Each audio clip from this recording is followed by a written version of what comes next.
Dulu, Indonesia adalah negara pengekspor minyak dan member dari OPEC, negara-negara pengekspor minyak. Namun, ketika produksi menurun terus dan kebutuhan meningkat, maka di tahun 2005 Indonesia keluar dari OPEC karena Indonesia mulai mengimpor minyak. Kebutuhan saat ini adalah 1,5 juta barel per hari dengan produksi sendiri 800.000 barel per hari. Ini membuat Indonesia sampai akhir zaman akan menjadi negara pengimpor minyak. Dari BBM tersebut, berapa sih yang untuk konsumtif dan berapa sih yang untuk produktif? Ternyata yang konsumtif 60% lebih itu untuk kendaraan roda 2. Lalu untuk yang produktif kemana aja? Salah satunya yaitu untuk power plant atau pembangkit listrik tenaga gasolin atau solar atau juga LNG. Bagaimana kita ke depan mengurangi impor tersebut sementara BBM kebutuhannya meningkat? Pengalaman pribadi saya mungkin bisa jadi solusi. Saya memiliki perusahaan teknologi bernama Laxel Teknologi. Perusahaan kami tersebut berhasil menghilangkan flare gas di Singapura.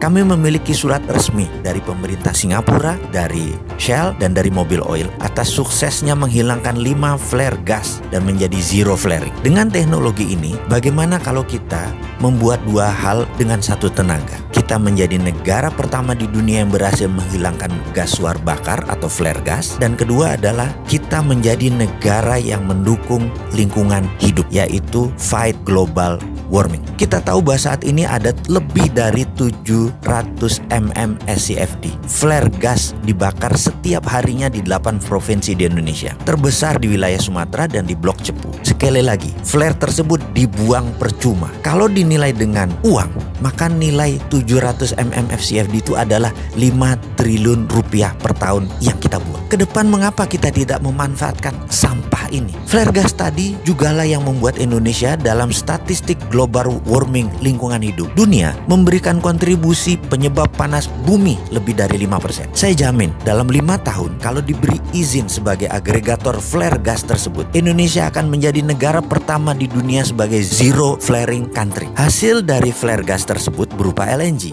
Di beberapa daerah terpencil sekalipun, izinkan kami jadi pasukan oranye yang akan membersihkan sampah flare gas itu semua.